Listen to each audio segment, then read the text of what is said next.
Hello दोस्तों, welcome back to Pradeep Giri academy. So आज के सेशन में हम स्टार्ट करने वाले हैं हमारा सबसे पहला सेशन बहुत पावरफुल तरीके से on YouTube, that is AOA यानी एनालिसिस ऑफ एल्गोरिथम का मॉड्यूल नंबर 1 इंट्रोडक्टरी पार्ट, जहां पे हमें सारी चीजों के बारे में पढ़ना है। बट सबसे basic, see this is a platform where you come across the सबसे बेसिक से कॉन्सेप्ट, सो दैट आप आगे जाके धीरे धीरे धीरे धीरे करके सब चीजों को कर पाओ powerfully. See I believe in pictorical form. Why? Because आप अगर पिक्टोरिकली कोई चीज देखते हो तो वो इजीली आपको अंडरस्टैंड हो जाती है, इजीली आप उसे समझ पाते हो। ठीक है, सो सबसे पहले एनालिसिस करना मतलब क्या होता है? पहले तो सब्जेक्ट का नाम तो समझो क्या होता है एक्चुअली। ये तो एनालिसिस करना मतलब उस चीज के गो थ्रू करना, एनालाइज करना। आप कोई भी बुक हो, देखो रोबोट्स क्या करते हैं, एनालाइज करते हैं सारी चीजें, है ना। आप क्या कर रहे हो, एनालिसिस कर रहे हो उस चीज की, गो थ्रू कर रहे हो उस चीज के ऊपर कि क्या है उसके अंदर। किसका एनालिसिस कर रहे हो? अल्गोरिदम्स का। अल्गोरिदम्स क्या होते हैं तुमको पता है? नहीं पता है? So let us explain, let us start getting explained about what is algorithm. An algorithm is a finite sequence of well defined steps. क्या है ये? फाइनाइट कुछ पर्टिकुलर चीज हो रही है, यहाँ पे क्या हो रही है? That we take input. हम क्या कर रहे हैं, यूजर से इनपुट लेंगे, उस इनपुट को प्रोसेस करेंगे एंड एक आउटपुट जनरेट करेंगे। क्या कर रहे हो आप? इनपुट ले रहे हो, ठीक है, आप इनपुट के ऊपर कुछ प्रोसेस कर रहे हो, उस प्रोसेस के बाद कुछ एक आउटपुट निकलने वाला है। ठीक है, ये जो इनपुट से आउटपुट का दौर है, इसके लिए कुछ पर्टिकुलर स्टेप्स परफॉर्म होने जरूरी है। ठीक है, तो वो स्टेप्स को जो हम परफॉर्म करते हैं उसे हम क्या कहते हैं? अल्गोरिदम कहते हैं। कितना इजी था। कोई भी एक टास्क है, कोई भी एक प्रॉब्लम है, कोई भी एक सम है, कोई भी एक चीज है जो आपको परफॉर्म करनी है, उसका एक इनपुट है, एक आउटपुट होने ही वाला है। उसे प्रोसेस करने के लिए आपको क्या करना है? एक प्रोसीजर फॉलो करना है। उस प्रोसीजर को एल्गोरिदम कहते हैं। कितना इजी था ये, है ना। An algorithm is a finite sequence of well-defined steps to take an input, process it, and give the respective output to solve that particular question. See, finite. This word plays a very important role. Finite माने कि एक ऐसी चीज जिसकी एक limit है। Finite मतलब कहीं ना कहीं जाके वो रुकने वाला है। इनफाइनाइट मतलब we don't have the extreme end of that particular thing, right. हमें अगर एक्सट्रीम एंड नहीं पता है तो वो इनफाइनाइट हो जाता है, जिसे हम इन्फिनिटी कहते हैं। फाइनाइट मतलब कि हमें रेंज पता है, यहाँ से लेके यहाँ तक ही होने वाला है, इससे बाहर आपको नहीं जाना है। ठीक है, so this is an algorithm. What is algorithm? अब थोड़ा थोड़ा आपको समझ में आने लगा होगा प्रोसेस के थ्रू, है ना। आपको क्या करना है यहाँ पे? बेसिकली क्या करते हो आप? एक प्रोसेस कर रहे हैं। ठीक है, तो इसकी कैरेक्टरिस्टिक्स क्या होंगे भाई? सब कैरेक्टरिस्टिक्स में सबसे पहले आता है इनपुट। सबसे पहले क्या आएगा? इनपुट आएगा। Why input? I am saying input. बिना इनपुट के आप अल्गोरिदम, सबसे पहली चीज आप कोई भी चीज को इनपुट पास करोगे तभी तो जाके उसके ऊपर अल्गोरिदम प्रोसेस होगा। अगर इनपुट ही नहीं है तो कहां से करोगे, कैसे करोगे? नहीं पॉसिबल है ना। तो सबसे मेन पॉइंट इज इनपुट होना। अगर आपके पास इनपुट है तो सारी चीजें इजीली हो जाएंगी। Next is output. अगर इनपुट है, एक प्रोसीजर आपने सही तरीके से लिखा है, कोड को अगर आपने सही तरीके से लिखा है, कोई एरर नहीं है उसके अंदर, कोई लूप्स नहीं है उसके अंदर, तो आपको एक आउटपुट तो जरूर मिलेगा। एक आउटपुट तो जरूर मिलेगा। therefore it is saying at least one output, it will consist at least of one output. ठीक है, डिफाइनेट, डिफाइनाइटनेस मतलब क्या? आपके पास क्या होगा? एक पर्टिकुलर, जो मैंने कहा ना फाइनाइट के बारे में क्या होता है, तो आपको एक क्लियर, प्रिसाइज, एक प्रॉपर नंबर ऑफ स्टेप्स होंगे, प्रिसाइज स्टेप्स होंगे, कुछ गलत नहीं लिखना है, क्लियर होगा। उसको देखने के बाद आपको सम एकदम क्लियर हो जाएगा। ठीक है, एंड दूसरी चीज क्या है? अनएम्बिग्यूअस। अनएम्बिग्यूअस का मतलब क्या होता है, मैं आपको एक्सप्लेन करती हूँ। इट इज जस्ट कि दो चीजें सेम नहीं होनी चाहिए। ठीक है, अनएम्बिग्यूअस। ठीक है, फिर उसके बाद फाइनाइटनेस, वो कुछ नंबर ऑफ टाइम स्टेप चलना चाहिए, उसके बाद खत्म हो जाना चाहिए। ऐसा नहीं है वो फाइनाइट लूप में बस चलता जा रहा है, चलता जा रहा है, चलता जा रहा है, ऐसे नहीं चलता। We should not go. Effectiveness, it should be effective, it should have a feasible output. ठीक है, उसका परफॉर्मेंस एक फिजिबल टाइम के अंदर होना चाहिए। एक अल्गोरिदम आपने लिखा है, पता चला 3 घंटे तक चलता ही जा रहा है, चलता ही जा रहा है, चलता ही जा रहा है, ऐसे नहीं होता भाई। उसको कहीं ना कहीं जाके खत्म होना चाहिए, ऑप्टिमाइज होना चाहिए, उसकी इफेक्टिवनेस अच्छी होनी चाहिए। एक चीज को करने के लिए, अभी 1+1 करने के लिए you take just milliseconds, 1+1 is 2, ठीक है, this is the level of optimacy. आपका प्रोग्राम भी ऐसे ही होना चाहिए। छोटी चीजें करनी है तो घंटों थोड़ी लेना चाहिए, छोटी चीज है तो 5 सेकेंड 6 सेकेंड मिली सेकेंड्स के अंदर खत्म हो जाना चाहिए। ठीक है, फिर उसके बाद जो आपको क्या करना है, यहाँ पे कुछ जो आप क्वेश्चंस लिखते हो उसके सॉरी जो प्रोग्राम, ये चीज आपको अभी नहीं समझ में आएगी। आपको यहाँ पे क्लासेस एंड इंस्टेंस के बारे में कहा गया है कि आपका जो प्रॉब्लम होगा वो कुछ उस पर्टिकुलर क्लास के अंदर ही खत्म हो जाना चाहिए and not a single instance. ऐसा नहीं होना चाहिए कि वो सिर्फ जस्ट अ सिंगल इंस्टेंस के अंदर खत्म हो रहा है। ठीक है, ये चीज अभी आपको नहीं भी समझ में आएगी तो it's okay, you can just leave it, just keep this 5 sentences into 5 words into your mind कि आपको जब भी क्वेश्चन आएगा what are the key characteristics and definitions of, one second, the screen is blur, I think so, हाँ, definitions of algorithm को आपको ये वाला पार्ट लिखना है। Please focus on this part, okay. फिर उसके बाद बहुत ज्यादा different kinds of approach that we are algorithms that we are gonna study here is brute force algorithm, divide and conquer, brute force आपको नहीं, divide and conquer algorithm है, greedy algorithm है, dynamic programming, backtracking and randomism। ये आपको सारे topics के नाम दिख रहे होंगे, जो मॉड्यूल्स है हमारे उसके नाम है, because this are the types of algorithms जो हमें एक एक थोड़ा थोड़ा करके खाने के लिए एनईपी के सिलेबस में या फिर आपके सिलेबस में यूनिवर्सिटी के प्रोवाइडेड है। ठीक है, तो अब देखते हैं what are the essential rules that you should understand when you are writing an algorithm. आपको कुछ स्पेसिफिक रूल्स को ध्यान में रखना बहुत बहुत बहुत बहुत जरूरी है, और इस आप एल्गोरिथम लिखोगे भी तो वो गलत दिखाई देगा। ठीक है, now to write an algorithm, first understand what is the flow, how do we actually process and task। समझो आपके पास एक टास्क मैंने दिया, कोई भी एक रैंडम टास्क दे दिया, ठीक है। अब उस टास्क को आपको पहले नेचुरल लैंग्वेज में प्रोवाइड होगी। मैंने आपको क्या कहा कि कोई भी एक टास्क मैंने दे दिया, suppose I am saying addition of 2 numbers, ठीक है, I am saying addition of 2 numbers, that numbers can be anything, huh? I'm just saying addition of 2 numbers। मैंने आपको एक नेचुरल लैंग्वेज के अंदर एक नॉर्मल प्रॉब्लम को दिया है। क्या किया है?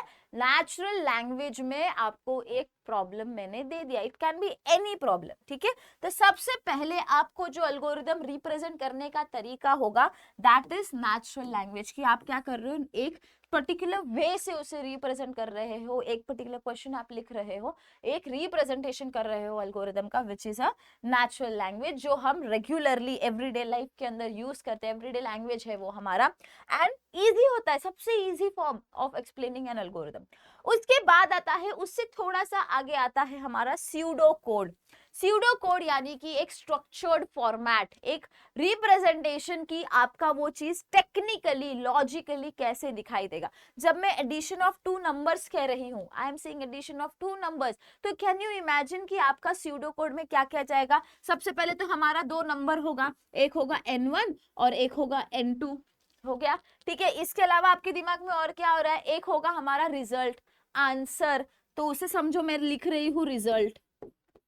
ठीक है, उसको मैंने क्या नाम दिया, रिजल्ट नाम दिया। इसको समझो मैंने पास किया 2, इसको मैंने पास किया 3। ठीक है, n1 is 2 n2 is 3, ये हो गए मेरे 2 इनपुट्स, है ना। मेरे को 2 इनपुट्स चाहिए, मेरा आउटपुट किस में स्टोर होने वाला है, रिजल्ट में स्टोर होने वाला है। ओके, इसके अलावा अब रिजल्ट में क्या परफॉर्म करोगे, तो समेशन होगा, सम होगा, एडिशन होगा। You know result will be equals to n1 plus n2। आपका जो ये रिजल्ट है, आपका जो ये रिजल्ट है वो कैसा होगा, n1 प्लस n2 के फॉर्म में स्टोर होगा। ठीक है, तो आपका स्यूडो कोड इस प्रकार से तैयार हो गया। अब मैंने आपको इनपुट्स दिए, ये इनपुट इधर हम नहीं देते, स्यूडो कोड में हम कभी इनपुट्स नहीं लिखते, हम जो हमारे इनपुट्स होते हैं वो बाद में पास करते हैं। ठीक है, तो ये हो गया n1 एंड n2, रिजल्ट में आपने फॉर्मूला लिख दिया। अब आते हैं प्रोग्राम को एग्जीक्यूशन में। अगर ये सही तरीके से आपने लिखा है तो वो एग्जीक्यूट होना चाहिए। तो सबसे पहले वो आपसे n1 की वैल्यू मांगेगा, मैंने दिया 1, फिर वो आपसे n2 की वैल्यू n2 की वैल्यू मांगेगा, मैंने दिया 2। ठीक है, उसके बाद वो क्या करेगा, ये स्टेप को परफॉर्म करेगा, n1 plus n2 is 3 and this value will be stored into our result. ठीक है, ये रिजल्ट के अंदर क्या करेगा, उस वैल्यू को स्टोर करेगा। तो ये जो प्रॉपर सीक्वेंस है, लॉजिकल सीक्वेंस है जिसमें हम ये चीज को लिख रहे हैं, उसे हम क्या कहते हैं, स्यूडो कोड कहते हैं। एक रिप्रेजेंटेशन, एक मैनुअल रिप्रेजेंटेशन आप लिख रहे हो उसे, with your hands on your sheet, okay, आपके पेपर के ऊपर आप उस चीज को लिख रहे हो, that is the pseudo code, ठीक है। उसके बाद हम लिखते हैं प्रोग्राम कोड। अब वो चीज आपने यहाँ पे लिख दी है, ठीक है, आपने एक जर्नल फॉर्मेट बना लिया है कि आपका जो रिजल्ट है, वो आपका जो पर्टिकुलर स्यूडो कोड है वो इस प्रकार से दिखने वाला है। अब आपको लिखना है code. Now the code can be written in C, it can be written in Python, it can be written in Java, it can be written in C++. Like you have multiple languages in which you can write this particular question. You can solve this particular program, है ना। ये programme आप कैसे भी solve कर सकते हो, कोई भी लैंग्वेज में। C में कर सकते हो, वेरिएबल डिक्लेयर कर दो, फॉर्मल के अंदर रिजल्ट के अंदर स्टोर कर दो एंड देन प्रिंट कर दो। जावा में आप कर सकते हो, पाइथन तो सबसे इजी लैंग्वेज है हमारा। तो आपने जिस लैंग्वेज को चूज करना है, आप क्या करोगे, प्रोग्राम कोड, प्रोग्रामिंग लैंग्वेज को यूज करके लिखोगे। एंड लास्ट में आता है आपका लिस्ट। लिस्ट नहीं बोलते कि आपको बेसिकली अगर वो प्रोग्राम आपने सही से लिखा है तो वो एग्जीक्यूट होगा और आपको आउटपुट मिलेगा। अगर आपने उसको सही से नहीं लिखा है, सिंटैक्स में एरर कर दिया, या फिर स्टोरेज में एरर कर दिया, वेरिएबल डिक्लेरेशन के अंदर एरर कर दिया, या फिर आपने वैल्यू सही से पास नहीं की, या फिर आपने प्रिंट नहीं किया, या फिर आपका कंपाइल नहीं हुआ है, तो आपको एरर आएगा, ठीक है। दो ही पॉसिबिलिटी होंगी, या तो वो एग्जीक्यूट हो जाएगा, ठीक है। देखो तीन बेसिकली मैं आपको तीन यहाँ पे हाईलाइट करती हूँ, या तो वो एग्जीक्यूट हो जाएगा, ठीक है, या तो वो एरर फेंक देगा, या तो वो नेवर एंडिंग लूप के अंदर चला जाएगा। लूप आपने पढ़ा होगा कि हमारे लूपिंग स्टेटमेंट्स होते हैं, तो नेवर एंडिंग कंडीशन अगर आप दे दोगे उसे तो फिर वो घूमता ही रहेगा, दैट इज अ पॉसिबिलिटी, ठीक है। तो यहाँ पे हमें ये तीन चीजों का ध्यान रखना है। Now let us understand what are the rules to write a program, what are the rules to write a algorithm। तो सबसे पहली चीज आती है हमारे पास, that is start। whenever you are writing an algorithm, please write start और begin। you have two keywords, आप चाहे तो start लिख सकते हो, start, ठीक है, और begin, ये दो चीजों को लिखना प्लीज भूलो मत, okay. start and begin spelling भी देख लो, और लास्ट में either you can write stop और end। ये दो चीजों को ध्यान दो, ये दो चीजें बहुत बहुत इंपॉर्टेंट रोल प्ले करती है, ठीक है।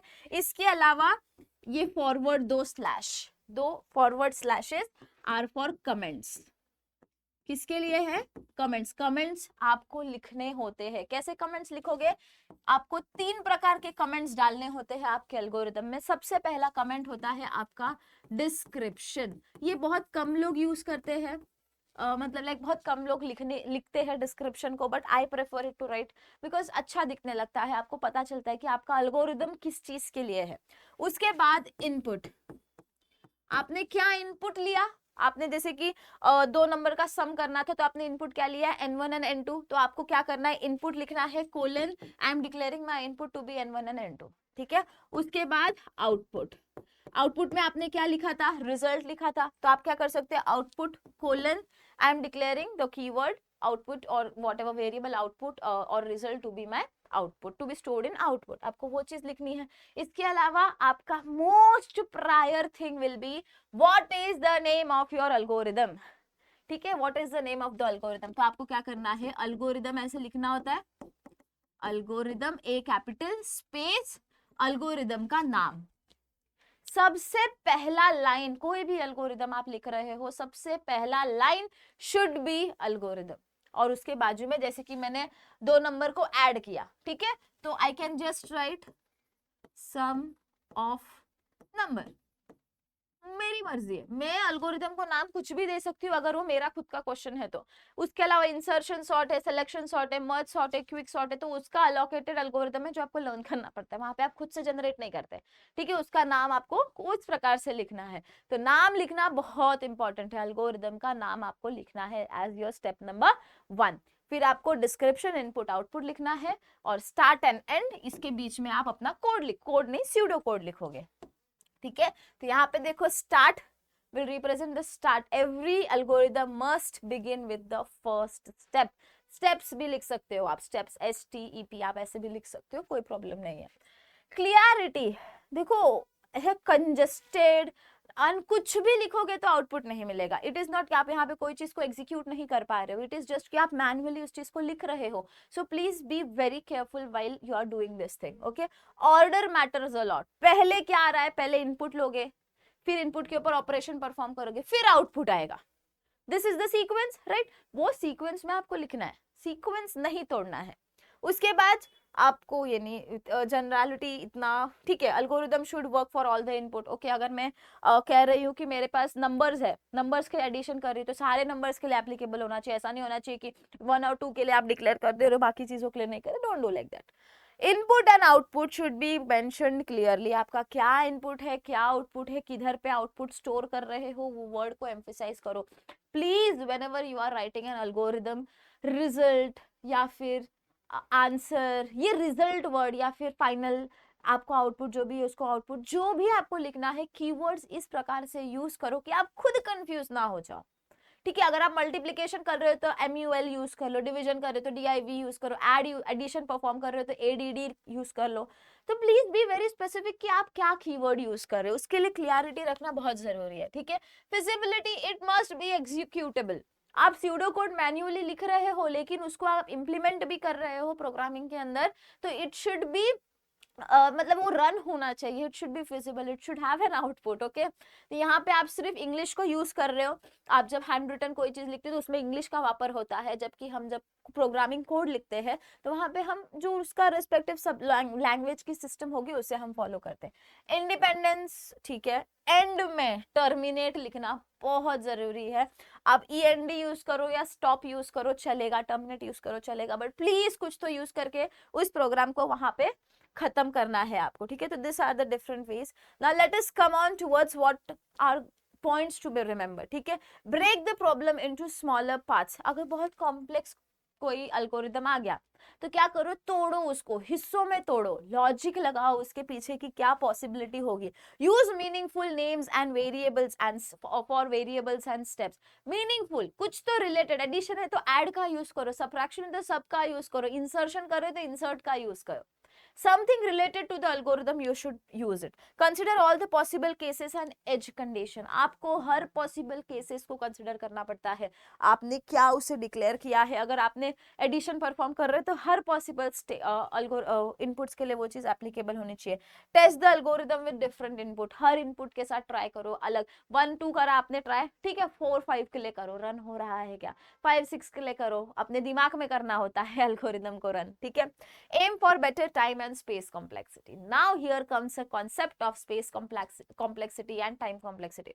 Very very very important, जो हम next session के अंदर देखेंगे। तो यहाँ पे देखो एक एग्जाम्पल दिया गया है आपको फॉर एडिंग 2 नंबर, जो हमने जस्ट किया था अल्गोरिदम, उसके बाजू में आप उसका नाम लिख दोगे, स्टार्ट करना है, स्टॉप करना है। ठीक है, तो यहाँ पे देखो उसका स्यूडो कोड आपको कैसा दिखाई दे रहा है। अल्गोरिदम में हम सिंपल इंग्लिश का वापर करते हैं, सिंपल इंग्लिश का वापर। स्यूडो कोड के अंदर हम हमारे टेक्निकल चीजों के ऊपर आते हैं। अल्गोरिदम का नाम आपने लिखा add 2 number, whatever you feel. ठीक है, इनपुट लिया कौन सा, 2 numbers A and B। Output क्या लिया, हमारा sum to be my output. अगर आपको चाहिए तो यहाँ पे आप डिस्क्रिप्शन भी डाल सकते हो। ठीक है, एडिशन ऑफ 2 नंबर्स करके, इट्स ओके। फिर स्टार्ट कर रहे हो, रीड A रीड B, यानी पहले A और B का इनपुट आपको लेना है या तो रीड करना है। ठीक है, उसके बाद summation. Now this arrow left side, ऐसा है ना, ऐसा लेफ्ट साइड को पॉइंट कर रहा है। दिस इज असाइनमेंट ऑपरेशन, मतलब ये जो चीज है वो असाइनमेंट के लिए यूज करते हैं। मतलब हमें क्या करना है, बताना है A और B कहाँ पे स्टोर हो रहा है, सम में स्टोर हो रहा है। ठीक है, A और B करने के बाद, A प्लस B करने के बाद उसकी वैल्यू कहाँ पे स्टोर हो रही है, इट इज इन सम। ठीक है, be very very clear about it. ये जो लेफ्ट एरो दिख रहा है ना हम लोग का, इट रिप्रेजेंट्स असाइनमेंट। असाइनमेंट कहाँ पे होना है, A प्लस बी ऑपरेशन हो, उसकी वैल्यू कहाँ पे स्टोर हो रही है, सम में स्टोर हो रही है। तो मैं प्रिंट भी क्या करूंगी, सम को प्रिंट करूंगी। See how easy it was. सारा चीजें first part of your portion syllabus whatever is explained in just one picture. ये पिक्चर को ध्यान में रखो, आपको बस एग्जाम में क्या करना है, ये पॉइंट्स को ध्यान रखना है, उसे बस थोड़ा सा दो करके लाइंस लिखते जानी है। ठीक है, तो this is how you should understand a particular subject. अब आते हैं थोड़ा इसके deep, that is growth of function. क्योंकि बेसिक्स पढ़ रहे हैं, पहला लेक्चर है जिसके अंदर हम बेसिक्स पढ़ रहे हैं इसके बारे में कि हमें चैप्टर में क्या क्या रिक्वायर्ड होने वाला है। तो इसमें और एक चीज आती है growth of function. The growth of function describes how the value of function increases as the input size increases. अब मेरी जो इनपुट की वैल्यू है ठीक है, अब वहां पे एडिशन ऑफ 2 नंबर्स था तो 2 ही लगे हमें, इनपुट साइज सिर्फ 2 ही थी। हो सकता है मैं एडिशन ऑफ 10 नंबर्स बोल रही हूँ तो इनपुट साइज कितनी हो गई, 10 हो गई। हो सकता है मैं इंसर्शन कर रही हूँ, कोई भी एल्गोरिदम लगा रही हूँ, तो मेरा उसका जो ग्रोथ फंक्शन है, ग्रोथ ऑफ फंक्शन है, वो किस पे डिपेंड कर रहा है, वैल्यू ऑफ एन। एन की वैल्यू अगर इंक्रीज हो रही है तो ग्रोथ रिप्रेजेंटेशन हमें उस हिसाब से करना होता है। तो उसे हम किससे करते हैं, एफिशिएंसी क्लासेस से रिप्रेजेंट करते हैं। तो कितने एफिशिएंसी क्लासेस है हमारे पास, 8 एफिशिएंसी क्लासेस है। Please learn this slide, please learn this slide, this is very important. Constant, जैसे मैं कह रही हूँ कांस्टेंट मतलब हमारे नंबर्स कांस्टेंट, जो वैल्यू कभी हिल नहीं सकती, कांस्टेंट वैल्यूज, ठीक है। तो constant values will be represented by ये बड़ा O, this O, this is O not zero, this is big O, इसे हम क्या कहते हैं, बिग ओ, ओ कहते हैं, ठीक है। तो बिग ओ ऑफ 1, आपको ऐसे याद रखना, बिग ओ ऑफ 1, कांस्टेंट है तो 1 की जगह पे the value can differ. Logarithmic, you have used logarithm, ठीक है। अगर मेरा n की वैल्यू कोई लोगैरिथमिक फॉर्म में है तो big O of log of n। Again linear है तो लीनियर तो हमें पता है लीनियर n होगा, क्वाड्रेटिक n स्क्वायर होगा, क्यूबिक n क्यूब होगा, ठीक है। n की वैल्यू लीनियर में n, क्वाड्रेटिक में n स्क्वायर, क्यूबिक में n क्यूब। एक्सपोनेंशियल है, n एक्सपोनेंट में चला जाएगा तो 2 रेज टू n। फैक्टोरियल है तो 2 का n का फैक्टोरियल, फैक्टोरियल माने कि आप क्या करते हो, मल्टीप्लाई करते जाते हो उसके n-1 से, ठीक है। उसके बाद लीनियर और लोगैरिथमिक को मर्ज कर दोगे, लीनियर का n और लोगैरिथमिक का log ऑफ n को मर्ज कर दोगे तो लीनियर एरिथमेटिक आपको मिल जाएगा, जिसके अंदर आप n log n लिख पाते हो, ठीक है। सो ये एक स्लाइड आपको, ये एक कॉलम अभी नहीं समझ में आएगा, but this are the different algorithms where you are gonna get this particular efficiency classes as your outputs. जो आप टाइम कॉम्प्लेक्सिटी, स्पेस कॉम्प्लेक्सिटी निकालोगे तो आपको ये स्लाइड बहुत इंपॉर्टेंट रोल प्ले करेगा, ठीक है।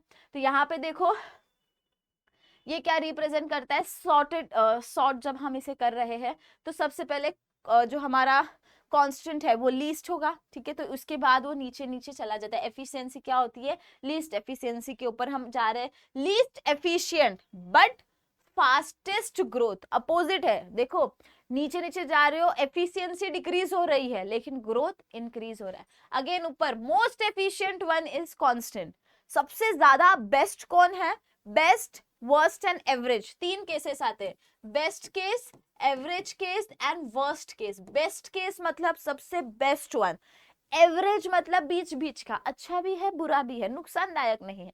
वर्स्ट केस मतलब थर्ड क्लास, भाई इसकी वजह से नुकसान ही नुकसान हो रहा है, ठीक है। तो ऐसे आप अंडरस्टैंड कर सकते हो, इधर भले स्लो ग्रोथ है लेकिन एफिशिएंसी हमारी उस हिसाब से हाईएस्ट है, ठीक है। तो बेस्ट केसेस के अंदर, फिर एवरेज में समझ लो इसमें से कोई एक एवरेज में आ जाता है, फिर वर्स्ट केस तो थर्ड क्लास केस, ठीक है। So this is how you have to understand the growth function. अभी नहीं भी ये पर्टिकुलर चीज समझ में आई है तो नेक्स्ट इसमें ज्यादा बेटर आपको समझ जाएगी। तो but you have to understand, जब भी हम स्पेस कॉम्प्लेक्सिटी और टाइम कॉम्प्लेक्सिटी निकालते हैं तो हमें ये 8 चीजों का ध्यान रखना पड़ता है। ये 8 चीजें, कांस्टेंट कैसे रिप्रेजेंट होता है 1 से, फिर उसके बाद linear n, quadratic n square, factorial n, exponential, sorry exclamatory mark, ठीक है।